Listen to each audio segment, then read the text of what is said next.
Hi friends. Previous year PSC question papers ന്റെ part 5 video ആണിത്. ഇതിൽ നമ്മൾ ഹൈഡ്രോഗ്രാഫിക് സർവൈവിങ് അല്ലെങ്കിൽ പോർട്ട് ഡെവലപ്മെൻറ്റിൻ്റെ ഡ്രാഫ്റ്റ്മാൻ ഗ്രേഡ് 2ൻ്റെ പ്രീവിയസ് ഇയർ ക്വസ്റ്റ്യൻ പേപ്പേഴ്സിലെ ക്വസ്റ്റ്യൻസ് ആണ് ഡിസ്കസ് ചെയ്യുന്നത്. അപ്പോൾ നമുക്ക് ക്വസ്റ്റ്യൻസിലേക്ക് പോവാം. ക്വസ്റ്റ്യൻ നോക്കാം. The measurement of depth below the water surface is called. Okay, അപ്പോൾ നമ്മൾ വാട്ടർ ബോഡീസിൻ്റെ മെഷർമെൻറ്റുമായിട്ട് ഡീൽ ചെയ്യുന്ന ബ്രാഞ്ച് ഓഫ് സർവേ ആണ് ഹൈഡ്രോഗ്രാഫിക് സർവേ എന്ന് പറയുന്നത്. അതായത് നമ്മുടെ സബ്മറൈനിലുള്ള ലെവൽസ്, കോണ്ടൂഴ്സ്, അതുപോലെ സീയുടെ ആണെങ്കിലും റിവറിൻ്റെ ആണെങ്കിലും ലേക്കിൻ്റെ ഒക്കെ ഫീച്ചേഴ്സ് എല്ലാം ഡിലീനിയേറ്റ് എന്ന് പറഞ്ഞാൽ പ്രിസൈസ്ലി ഡിസ്ക്രൈബ് ചെയ്യുന്ന ഒരു ബ്രാഞ്ച് ഓഫ് സർവേ ആണ് ഹൈഡ്രോഗ്രാഫിക് സർവേ. അപ്പം ആ ഹൈഡ്രോഗ്രാഫിക് സർവേയിലെ ഒരു മെയിൻ ഓപ്പറേഷനാണ് നമുക്ക് ഓരോ പോയിന്റിലുള്ള വാട്ടറിൻ്റെ ഡെപ്ത് മെഷർ ചെയ്യാന്നുള്ളത്. അപ്പോൾ അങ്ങനെ വാട്ടർ സർഫസിന് ബിലോ ആയിട്ടുള്ള പോയിന്റ്സുകളുടെ ഡെപ്ത് മെഷർ ചെയ്യുന്ന ആ പ്രോസസ്സിന് പറയുന്ന പേരാണ് സൗണ്ടിങ് എന്ന്. ഇപ്പം ഷോർ ലൈൻ സർവേ എന്ന് പറഞ്ഞാൽ നമ്മുടെ ഷോർ ലൈൻസ് ഡിലിനിയേറ്റ് ചെയ്യാനായിട്ട്, അതുപോലെ ഷോർ ഡീറ്റെയിൽസ്, ഷോറിലുള്ള പ്രോമിനൻറ്റ് ഫീച്ചേഴ്സ്, അല്ലെങ്കിൽ നമ്മുടെ വാട്ടറിൻ്റെ ലോ ആൻഡ് ഹൈ ലൈൻസൊക്കെ ഡിറ്റർമൈൻ ചെയ്യാനായിട്ട് ചെയ്യുന്ന സർവേയാണ് ഷോർ ലൈൻ സർവേ. ആ ഷോർ ലൈൻ സർവേയിലാണേലും നമുക്കൊരു ഇമ്പോർട്ടൻറ്റ് മെഷർമെൻ്റ് ആണ് സൗണ്ടിങ് എന്ന് പറയുന്നത്. ഓക്കെ, അതുപോലെ തന്നെ ഈ ഒരു ക്വസ്റ്റ്യനും ഈ സെയിം ക്വസ്റ്റ്യൻ പേപ്പറിൽ വന്നിട്ടുള്ളതാണ് art of delineating the submarine levels and contours and features of the seas, gulf, rivers, lake, etc. is known as അത് ഹൈഡ്രോഗ്രാഫിക് സർവേ ആണ്. Second question നോക്കാം. The non-periodic movement of water generally horizontal. Some of these may be permanent and others may be temporary is known as. നമുക്കറിയാം ഓഷ്യൻ്റെ water ഒരിക്കലും സ്റ്റില്ലായിട്ടല്ല. Temperature, salinity, density പോലുള്ള physical characteristics കൊണ്ടും അല്ലെങ്കിൽ sun, Moon, വിൻഡിൻ്റെ effect ഇതുപോലുള്ള external factors കൊണ്ടും കുറേ different types of movements ഉണ്ടാകാറുണ്ട് ഓഷ്യനിൽ. അപ്പം അങ്ങനെ ഓഷ്യൻസ് ഉണ്ടാകുന്ന മേജർ മൂവ്മെൻറ്റ്സിനെല്ലാം 3ആയിട്ട് ക്ലാസിഫൈ ചെയ്തിട്ടുണ്ട്. അതിലൊന്നാണ് ഈ ക്വസ്റ്റ്യനിൽ പറഞ്ഞിരിക്കുന്നത്, non periodic movement of water generally horizontal. അപ്പം അങ്ങനെ ഒരു മൂവ്മെൻറ്റിനെയാണ് നമ്മൾ കറൻറ്റ്സ് എന്ന് പറയുന്നത്. ഓക്കെ, കറൻറ്റ്സ് എന്ന് പറഞ്ഞാൽ ഒരു ഫെയർലി ഡിഫൈൻഡ് ഡയറക്ഷനിൽ ഒരു കുറച്ച് ഡിസ്റ്റൻസിൽ ഒരു horizontal flow of water ഉണ്ടാവുകയാണെങ്കിലാണ് currents എന്ന് പറയുന്നത്. നമ്മുടെ ഓഷ്യൻ്റെ ഉള്ളിൽ ഒരു റിവർ ഫ്ലോ ചെയ്യുന്ന പോലെ ഇരിക്കും. അത് എന്നുവെച്ചാൽ അത് മെയിൻലി ഫോം ചെയ്യുന്നത് വിൻഡ്സ് അല്ലെങ്കിൽ ഡെൻസിറ്റി ഡിഫറൻസ്, ടെമ്പറേച്ചർ ഡിഫറൻസ് കൊണ്ടൊക്കെയാണ് ഉണ്ടാവുന്നത്. അതുപോലെ ഇത് ഫ്ലോ ചെയ്യുന്ന ആ ഒരു ഡയറക്ഷൻ ഡിറ്റർമൈൻ ചെയ്യുന്നത് മെയിൻലി അതിൻ്റെ റൊട്ടേഷൻ വെച്ചിട്ടായിരിക്കും. അതായത് നോർത്തേൺ ഹെമിസ്ഫിയറിലാണെങ്കിൽ കറൻറ്റ്സ് ഒരു ക്ലോക്ക് വൈസ് മാനറിലും, അതുപോലെ സദേൺ ഹെമിസ്ഫിയറിൽ ഒരു ആൻറ്റി ക്ലോക്ക് വൈസ് മാനറിലൊക്കെ ചില സമയത്ത് ഫ്ലോ ചെയ്യുന്നത്. ഓക്കെ, അതുപോലെ തന്നെ രണ്ടാമത്തെ ടൈപ്പ് ഓഫ് മൂവ്മെൻ്റ് ആണ് വേവ്സ് എന്ന് പറയുന്നത്. വേവ്സ് എന്ന് പറഞ്ഞാൽ അതും ഒരു ടൈപ്പ് ഓഫ് ഹൊറിസോണ്ടൽ മൂവ്മെൻറ്റ് തന്നെയാണ്. വാട്ടറിൻ്റെ സർഫസിലോ അല്ലെങ്കിൽ ഉള്ളിലോ ഉള്ളൊരു ഡിസ്റ്റർബൻസ് ആണ് മെയിൻലി വേവ്സ് എന്ന് പറഞ്ഞാൽ. അത് മെയിൻലി വിൻഡ് കൊണ്ടായിരിക്കും കോസ് ചെയ്യുന്നത്. ശരിക്കും പറഞ്ഞാൽ അതൊരു ആ വിൻഡിൻ്റെ എനർജിയാണ് ആ മൂവ്മെൻ്റായിട്ട് അവിടെ നമുക്ക് കാണാൻ പറ്റുന്നത്. ഒരു വേവ് കൺസിഡർ ചെയ്താൽ അതിൽ ഓരോ വാട്ടർ പാർട്ടിക്കിളും ഒരു സർക്കുലർ മാനറിലായിരിക്കും മൂവ് ചെയ്തുകൊണ്ടിരിക്കുന്നത്. ഇനി മൂന്നാമത്തെ ടൈപ്പ് മൂവ്മെൻ്റ് ആണ് ടൈഡ്സ്. ടൈഡ്സ് എന്ന് പറഞ്ഞാൽ ആക്ച്വലി വെർട്ടിക്കൽ മൂവ്മെൻ്റ് ആണ്.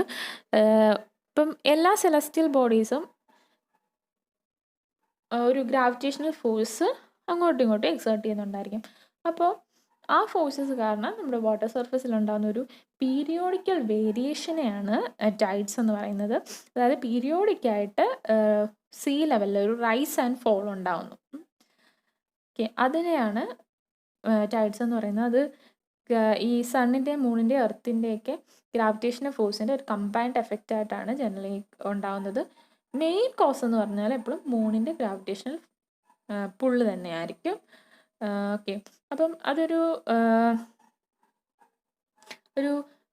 2 ഹൈ ടൈഡ് 2 ലോ ടൈഡ് എന്നുള്ളൊരു ഇൻ്റർവെല്ലിൽ ഒരു 12 hours 25 minutes അങ്ങനെ ഒരു റെഗുലർ ഇൻ്റർവെല്ലിലാണ് നമുക്ക് ടൈഡ്സ് കിട്ടുന്നത്. അതുകൊണ്ടാണ് അതിനൊരു പീരിയോഡിക് മൂവ്മെൻറ്റ് എന്ന് പറയുന്നത്. ഇതേ ക്വസ്റ്റ്യൻ പേപ്പറിൽ വന്നൊരു ക്വസ്റ്റ്യൻ ആണ് the periodical movement of water generally horizontal in the sea due to the periodic forces. So അതിൻ്റെ ആൻസർ ടൈഡൽ സ്ട്രീംസ് എന്നുള്ളതാണ്. ഹൊറിസോണ്ടൽ മൂവ്മെൻ്റ് ആയതുകൊണ്ടാണ് അവിടെ ടൈഡൽ സ്ട്രീംസ് എന്നൊരു ടൈമിലേക്ക് നമ്മൾ വന്നിരിക്കുന്നത്. നോക്കാം. The gravitational pull of sun and moon coincides on full moon days which results in the formation of. അപ്പോൾ ടൈഡ്സ് എന്ന് പറഞ്ഞാൽ നമ്മൾ പറഞ്ഞു സീ ലെവലിൽ വരുന്ന ഒരു റൈസ് ആൻഡ് ഫോൾ, ഒരു പീരിയോഡിക് റൈസ് ആൻഡ് ഫോളിനെയാണ് നമ്മൾ ടൈഡ്സ് എന്ന് പറയുന്നത്. അതിനെ ടൈപ്സിൻ്റെ ക്ലാസിഫിക്കേഷൻ നോക്കിയാൽ നമ്മൾ ആ ടൈഡ്സിൻ്റെ ഫ്രീക്വൻസിനെ ഡിപ്പെൻഡ് ചെയ്തിട്ട് ക്ലാസിഫൈ ചെയ്തിട്ടുണ്ട്. 3 ക്ലാസിഫൈ ചെയ്തിട്ടുണ്ട്: semi, diurnal tides and mixed tides. Diurnal എന്ന് പറഞ്ഞാൽ നമുക്ക് 24 hours എന്ന് പറയുന്നത്, അല്ലെങ്കിൽ ഒരു 1 day പീരീഡ് പറഞ്ഞാലാണ് നമ്മൾ ഡയൂർണൽ എന്ന് പറഞ്ഞാൽ. അപ്പോൾ സെമി ഡയൂർണൽ എന്ന് വെച്ചാൽ എന്തായിരിക്കും? ഹാഫ് ഡേ എന്നുള്ളൊരു മീനിങ് ആണ് വരുന്നത്. ഈ മോസ്റ്റ് കോമൺലി കാണുന്ന ടൈഡൽ പാറ്റേൺ എന്ന് പറഞ്ഞാൽ സെമി ഡയൂർണൽ ടൈഡാണ്. അതായത് ഒരു ദിവസം നമുക്ക് 2 ഹൈ ടൈഡും 2 ലോ ടൈഡും കിട്ടുന്നതാണ്. അതായത് ഹാഫ് ഡേയിൽ ഒരു ടൈഡ് വീതം, അങ്ങനെ ഒരു കണക്കാണ്. അതായത് ഒരു ഡേയിൽ 2 ഹൈ ടൈഡും 2 ലോ ടൈഡും കിട്ടും. ഡയൂർണൽ എന്ന് പറഞ്ഞാൽ എന്താണ്? ഒരു ഡേയിൽ ഒരു ഹൈ ടൈഡും ഒരു ലോ ടൈഡും മാത്രമേ ഉണ്ടാകത്തുള്ളൂ. അതാണ് ഡയൂർണൽ ടൈഡ്. മിക്സഡ് ടൈഡ് എന്ന് പറഞ്ഞാൽ അത് ഹൈറ്റിൽ വേരിയേഷൻസ് ഉള്ള ടൈഡ്സ് ആയിരിക്കും. അത് ജനറലി നോർത്ത് അമേരിക്കയിലെ വെസ്റ്റ് കോസ്റ്റിലാണ് ഈ മിക്സഡ് ടൈഡ് ജനറലി ഒക്കർ ചെയ്യുന്നത്. ഓക്കെ, പിന്നെ നമ്മൾ മാഗ്നിറ്റ്യൂഡ് ബേസ് ചെയ്തിട്ട് ടൈഡിനെ ക്ലാസിഫൈ ചെയ്തിട്ടുണ്ട്. 3ാമത്തെ ക്ലാസിഫിക്കേഷനാണ് based on position of sun, moon and earth. Okay, സണ്ണിൻ്റെയും മൂണിൻ്റെ എർത്തിൻ്റെയും പൊസിഷനെ ബേസ് ചെയ്തിട്ട് നമ്മൾ ടൈഡ്സിനെ ക്ലാസിഫൈ ചെയ്തിട്ടുണ്ട്. അതിൽ 2 ടൈപ്പാണ്: സ്പ്രിംഗ് ടൈഡ്സും നീപ്പ് ടൈഡ്സും. സ്പ്രിംഗ് ടൈഡ്സ് എന്ന് പറഞ്ഞാൽ നമ്മുടെ സണ്ണും മൂണും എർത്തും ഒരു സ്ട്രെയിറ്റ് ലൈനിൽ വരുമ്പോൾ, അങ്ങനെ വരുന്ന കേസിൽ ഉള്ള ഫോം ചെയ്യുന്ന ഒരു ടൈഡ്സ് ആണ് സ്പ്രിംഗ് ടൈഡ്സ് എന്ന് പറഞ്ഞാൽ. അപ്പോൾ നോർമലി നമ്മൾ ഹൈറ്റ് ഓഫ് ടൈഡ് എന്ന് പറഞ്ഞാൽ നോർമൽ ടൈഡ്സിനേക്കാളും കൂടുതലായിരിക്കും. അങ്ങനെയുള്ള ടൈഡ്സിനെയാണ് സ്പ്രിംഗ് ടൈഡ്സ് എന്ന് പറയുന്നത്. അത് ഒരു മന്തിൽ 2 പ്രാവശ്യമാണ്, ട്വൈസ് ആണ് ഈ സ്പ്രിംഗ് ടൈഡ്സ് ഉണ്ടാവുന്നത്. ഒന്ന് ഫുൾ മൂണിലും ഒന്ന് ന്യൂ മൂണിലും. ഫുൾ മൂൺ എന്ന് പറഞ്ഞാൽ പൂർണിമ, അതുപോലെ ന്യൂ മൂൺ അമാവാസ്യ എന്നാണ് പറയുന്നത്. ഓക്കെ, അപ്പോൾ ആ ഫുൾ മൂണിലും ന്യൂ മൂണിലുമാണ് 2 പ്രാവശ്യം സ്പ്രിംഗ് ടൈഡ്സ് ഉണ്ടാകുന്നത്. ഇനി സെക്കൻഡ് ടൈപ്പ് ഓഫ് ടൈഡ്സ് പറഞ്ഞു നീപ്പ് ടൈഡ്സ്. നീപ്പ് ടൈഡ്സ് എന്ന് പറഞ്ഞാൽ ഈ സ്പ്രിംഗ് ടൈഡ്സ് ഉണ്ടായി 7 days കഴിയുമ്പോൾ സണ്ണും മൂണും റൈറ്റ് ആംഗിൾസിൽ വരുന്നത്. എർത്തിനെ വെച്ച് നോക്കുമ്പോൾ റൈറ്റ് ആംഗിൾസിലാണ് സണ്ണും മൂണും വരുന്നതെങ്കിൽ ആ സമയത്ത് ഉണ്ടാകുന്ന ടൈഡ്സ് ആണ് നീപ്പ് ടൈഡ്സ്. ഈ സമയത്ത് പ്രത്യേകത എന്ന് പറഞ്ഞാൽ ഈ സണ്ണിൻ്റെയും മൂണിൻ്റെയും ഗ്രാവിറ്റേഷണൽ ഫോഴ്സസ് തമ്മിൽ കൗണ്ടറാക്ട് ചെയ്യുന്ന ഒരു സമയമാണ്. അപ്പോൾ ആ സമയത്ത് ടൈഡ്സ് നോർമലിനേക്കാളും ലോവർ ആയിരിക്കും. ആ ടൈഡ്സിനെയാണ് നമ്മൾ നീപ്പ് ടൈഡ്സ് എന്ന് വിളിക്കുന്നത്. ഈ നീപ്പ് ടൈഡ്സും മന്തിൽ ട്വൈസ് ആയിരിക്കും ഒക്കർ ചെയ്യുന്നത്. ഒന്നാമത്തേത് ഫസ്റ്റ് ക്വാർട്ടർ മൂണിലും രണ്ടാമത്തേത് ലാസ്റ്റ് ക്വാർട്ടർ മൂണിലുമാണ് ഉണ്ടാകുന്നത്. അപ്പോൾ നമ്മുടെ ക്വസ്റ്റ്യനിൽ ചോദിച്ചിരിക്കുന്നത് എന്താണ്? Gravitational pull of sun and moon coincides on full moon days. അപ്പോൾ നമ്മൾ പറഞ്ഞു ഫുൾ മൂൺ ഡേയ്സിൽ ഉണ്ടാകുന്നത് ഏതാണ്? സ്പ്രിംഗ് ടൈഡ്സ് ആണ്. പിന്നെ ഈ ഫ്രീക്വൻസിയുടെ ക്ലാസിഫിക്കേഷൻ പറയും കാര്യം എന്താണെന്ന് വെച്ചാൽ നമ്മുടെ ഈ സെയിം ക്വസ്റ്റ്യൻ പേപ്പറിൽ തന്നെ ചോദിച്ചിരുന്ന ക്വസ്റ്റ്യൻ ആണ് tides with a period of about A day. ഒരു ഡേ ഡ്യൂറേഷനുള്ള ടൈഡ്സ് വരുന്നത് നമ്മൾ പറഞ്ഞു ഡയൂർണൽ ടൈഡ്സിലാണ്. ഒരു ദിവസം തന്നെ ഒരു ഹൈ ടൈഡും ഒരു ലോ ടൈഡും വരുന്നത്. ക്വസ്റ്റ്യൻ നോക്കാം. The average value of all the heights of high and low water over a period is known as. Okay, question കാണുമ്പോൾ അതിൻ്റെ ആൻസർ മീൻ സീ ലെവലാണെന്ന് ഓർക്കാൻ ചാൻസ് ഉണ്ട്. പക്ഷേ മീൻ സീ ലെവൽ എന്ന് പറഞ്ഞാൽ നമ്മുടെ എർത്തിലെ എല്ലാ വാട്ടർ ബോഡീസിൻ്റെ സർഫസിൻ്റെ ആവറേജ് ലെവലായിട്ട് എടുക്കുന്നതാണ് മീൻ സീ ലെവൽ എന്ന് പറഞ്ഞാൽ. അത് നമ്മൾ സ്റ്റാൻഡർഡൈസ് ചെയ്തിട്ട് ഒരു വെർട്ടിക്കൽ ഡേറ്റ ആയിട്ടാണ് നമ്മളത് യൂസ് ചെയ്യുന്നത്. നമ്മൾ അതിൽ നിന്നാണ് നമ്മൾ എല്ലാ എലിവേഷൻസും മെഷർ ചെയ്യാറുള്ളത്. പക്ഷെ നമ്മൾ കോമൺലി യൂസ് ചെയ്യുന്ന അല്ലെങ്കിൽ ഒരു റിലേറ്റഡ് ഒരു സ്ട്രെയിറ്റ് ഫോർവേഡ് ഒരു മീൻ സീ ലെവൽ സ്റ്റാൻഡേർഡ് ആയിട്ട് ഇപ്പോൾ യൂസ് ചെയ്യുന്നത് നമ്മൾ എല്ലാ വാട്ടർ ബോഡീസിൻ്റെ മെഷർ ചെയ്യുന്നതിന് പകരം ഹൈ ടൈഡും ലോ ടൈഡിൻ്റെ മാത്രം ആവറേജ് എടുക്കും. അപ്പോൾ അങ്ങനെ എടുക്കുന്ന ഒരു വാല്യൂസ് അതിനെയാണ് മീൻ ടൈഡ് ലെവൽ എന്ന് പറയുന്നത്. അതാണ് average value of all the heights of high and low water. High ടൈഡ്സിൻ്റെ ലോ ടൈഡ്സിൻ്റെ ഹൈറ്റ്സ് മാത്രം കൺസിഡർ ചെയ്താൽ അപ്പം കിട്ടുന്ന നമുക്കൊരു പാരാമീറ്ററാണ് മീൻ ടൈഡ് ലെവൽ അല്ലെങ്കിൽ MTL എന്ന് പറയുന്നത്. അതായത് നമ്മൾ MTL എന്ന് പറഞ്ഞാൽ നമ്മൾ ഒരു വർഷത്തിൽ നമ്മൾ ഉള്ള ഹൈ ടൈഡ്സിൻ്റെയും ലോ ടൈഡ്സിൻ്റെയും മാത്രം ആവറേജ് എടുക്കുകയാണെങ്കിൽ നമ്മൾ ആ സമയത്ത് തന്നെ റെഗുലർലി നമ്മൾ മെഷർമെൻറ്റ്സ് എടുക്കുവാണ് സീ ലെവലിൻ്റെ എങ്കിൽ നമുക്ക് കിട്ടുന്നതാണ് മീൻ സീ ലെവൽ എന്നുള്ള ഒരു വാല്യൂ. ഓക്കെ, അപ്പോൾ അത് രണ്ടും തമ്മിൽ തിരിഞ്ഞു പോകരുത്.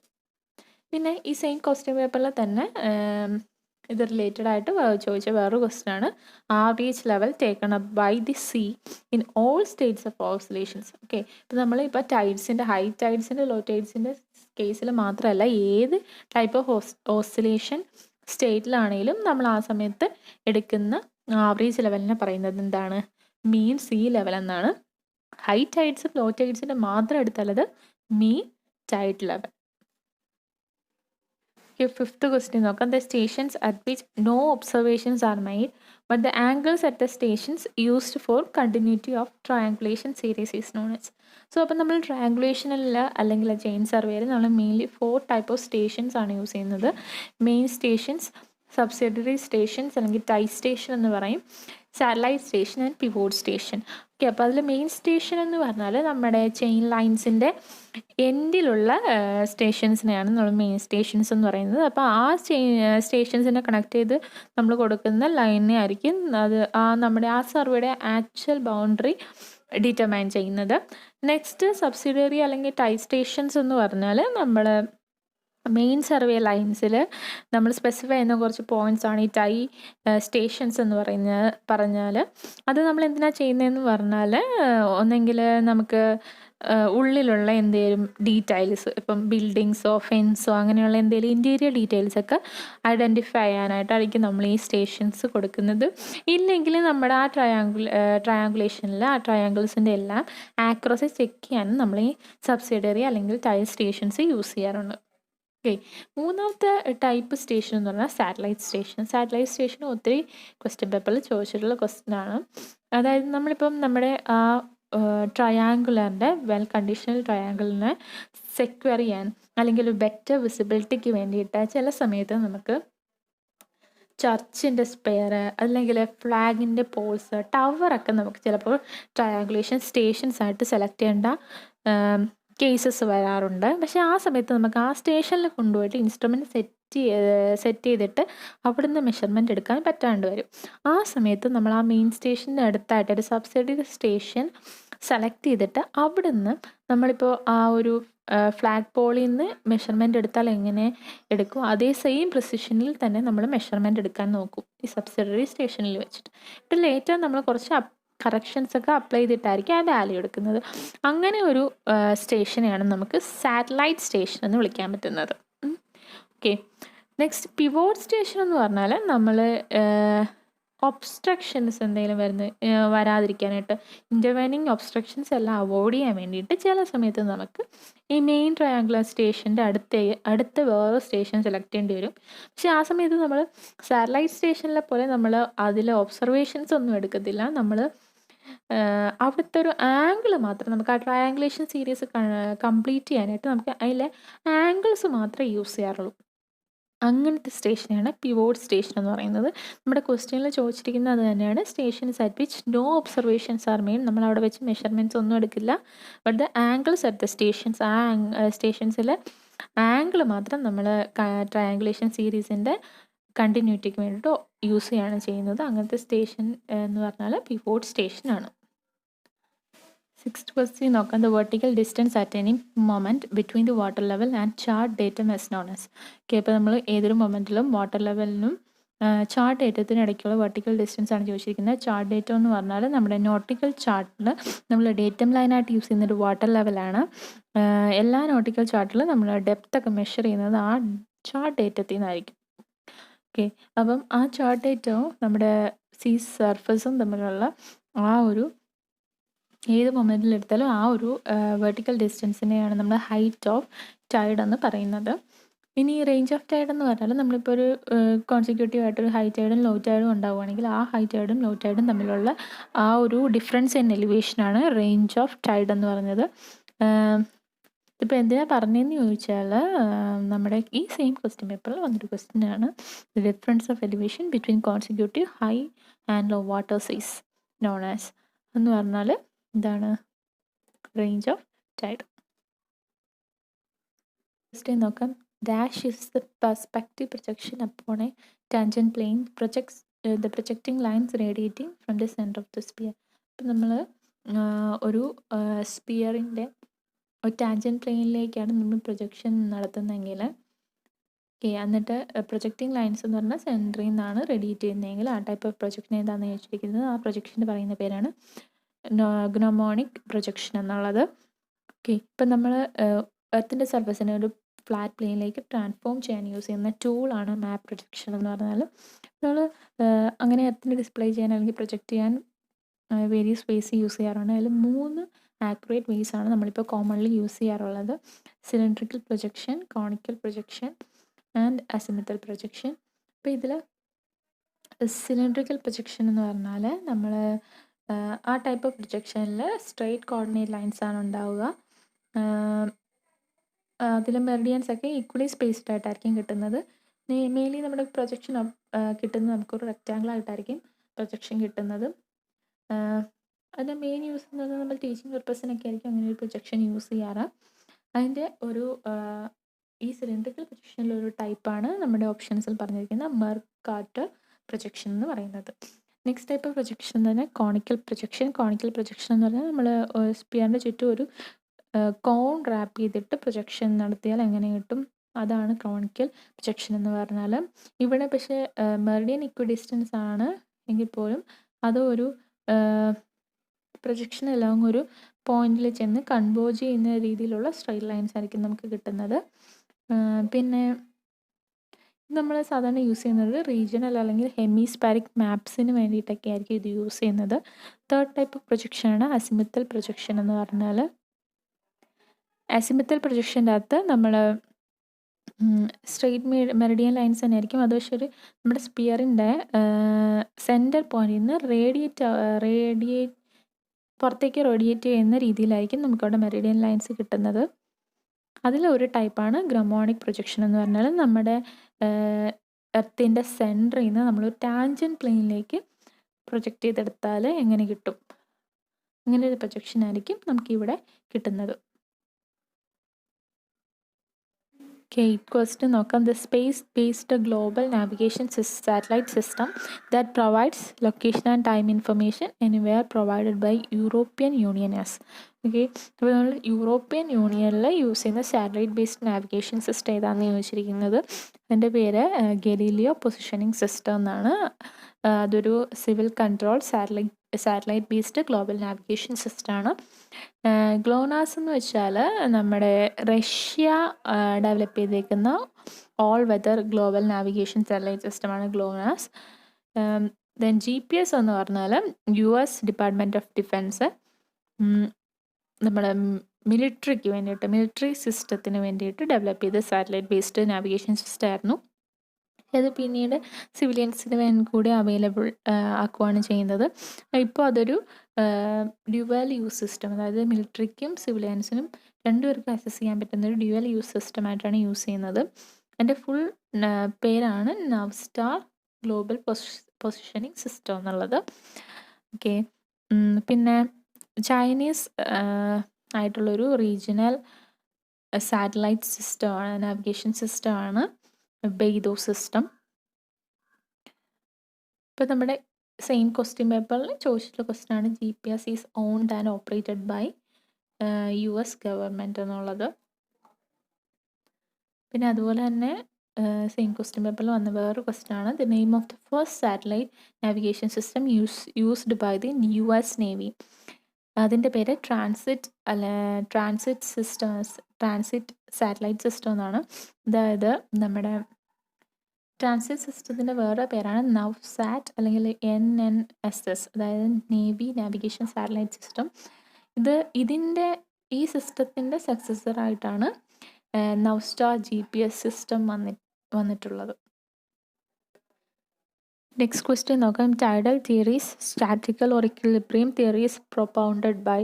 ഓക്കെ, ഈ തിയറിയുടെ മറ്റ് പേരുകളാണ് theory of origin of tides, അല്ലെങ്കിൽ തിയറി ഓഫ് സ്റ്റാറ്റിക് ടൈഡ്, ഒരു ഇക്വിലിബ്രിയം തിയറി ഓഫ് ടൈഡ്സ് എന്നൊക്കെ പറയാറുണ്ട്. ഇത് പുട്ട് ഫോർവേഡ് ചെയ്ത് ആരാന്നാണ് ചോദിച്ചിരിക്കുന്നത്. ഈ തിയറി എന്ന് പറഞ്ഞാൽ ന്യൂട്ടൺസ് തിയറി ഓഫ് ഗ്രാവിറ്റേഷനിൽ നിന്നാണ് ഡെവലപ്പ് ചെയ്തിരിക്കുന്നത്. ടൈഡ്സിൻ്റെ ഒറിജിൻ ടൈഡ് പ്രൊഡ്യൂസ് ചെയ്യുന്ന ഫോഴ്സസിനെ ബേസ് ചെയ്തിട്ടാണ് ഇതിൽ സ്റ്റേറ്റ് ചെയ്തേക്കുന്നത്. ഈ തിയറി കൊണ്ടുവന്നത് ന്യൂട്ടൺ ആണ്. ഓക്കെ, ടൈഡ് സണ്ണിൻ്റെയും മൂണിൻ്റെയും എർത്തിൻ്റെയൊക്കെ ഗ്രാവിറ്റൽ അട്രാക്ഷൻ്റെ എഫക്റ്റ് ആണെന്നാണ്, അതുകൊണ്ടാണ്, അല്ലെങ്കിൽ ആ ഒരു ഡിഫറൻഷ്യൽ ഗ്രാവിറ്റേഷണൽ പുള്ള് കൊണ്ടാണ് ടൈഡ്സ് ഉണ്ടാവുന്നതെന്നാണ് ഈ തിയറിയിൽ പറഞ്ഞിരിക്കുന്നത്. ഓക്കെ, ലാസ്റ്റ് ക്വസ്റ്റ്യൻ നോക്കാം. തിയോമാറ്റസ്. ഓക്കെ, അപ്പോൾ നമ്മൾ ആംഗുലാർ മെഷർമെൻറ്റ്സിന് യൂസ് ചെയ്യുന്ന തിയോഡലൈറ്റിനെ നമ്മൾ 3 കാറ്റഗറീസ് ആയിട്ട് ക്ലാസിഫൈ ചെയ്തിട്ടുണ്ട്. വെർനിയർ തിയോഡലൈറ്റ്, ഒപ്റ്റിക്കൽ അല്ലെങ്കിൽ മൈക്രോപ്റ്റിക് തിയോഡലൈറ്റ്, ആൻഡ് മൂന്നാമത്തത് ഇലക്ട്രോണിക് തിയോഡലൈറ്റ്. അപ്പം ഇലക്ട്രോണിക് തിയോഡലൈറ്റുകളെയാണ് തിയോമാറ്റ് എന്ന് വിളിക്കുന്നത്. അത് ഇലക്ട്രോണിക്കലി ആണ് വർക്ക് ചെയ്യുന്നത്. ഡേറ്റ അക്വിസിഷനും ഡേറ്റ പ്രോസസ്സിങ്ങും എല്ലാം ഇലക്ട്രോണിക്കലി ആണ് ഇത് ചെയ്യുന്നത്. ഓക്കെ, അപ്പോൾ തിയോമാറ്റ് എന്ന് പറഞ്ഞാൽ ഒരു ഇലക്ട്രോണിക് തിയോഡലൈറ്റ് ആണ്. പിന്നെ ഓൾട്ടിമീറ്റർ എന്ന് പറഞ്ഞാൽ നമ്മുടെ ഒബ്ജക്ട്സിൻ്റെ ഓൾട്ടിറ്റ്യൂഡ് മെഷർ ചെയ്യാനൊക്കെ നമ്മൾ യൂസ് ചെയ്യുന്ന ഒരു ഇൻസ്ട്രുമെൻ്റ് ആണ്. ലാൻഡ് സർഫസിൻ്റെ ആണെങ്കിലും അല്ലെങ്കിൽ ഇപ്പോൾ ഈ എയറോപ്ലെയിൻ പോലുള്ള ഒബ്ജക്ട്സിൻ്റെ ഒക്കെ ആണെങ്കിലും നമ്മൾ ഓൾട്ടിറ്റ്യൂഡ് മെഷർ ചെയ്യാൻ യൂസ് ചെയ്യുന്ന ഒരു ചെറിയൊരു ഇൻസ്ട്രുമെൻ്റ് ആണ് ഓൾട്ടിമീറ്റർ എന്ന് പറയുന്നത്. ഓക്കെ, അപ്പോൾ നമ്മുടെ ഈ സെക്ഷൻ തീർന്നിരിക്കുകയാണ്. വീഡിയോ ഇഷ്ടപ്പെട്ടെങ്കിൽ ലൈക്ക് ചെയ്യുക, സപ്പോർട്ട് ചെയ്യുക. Thank you.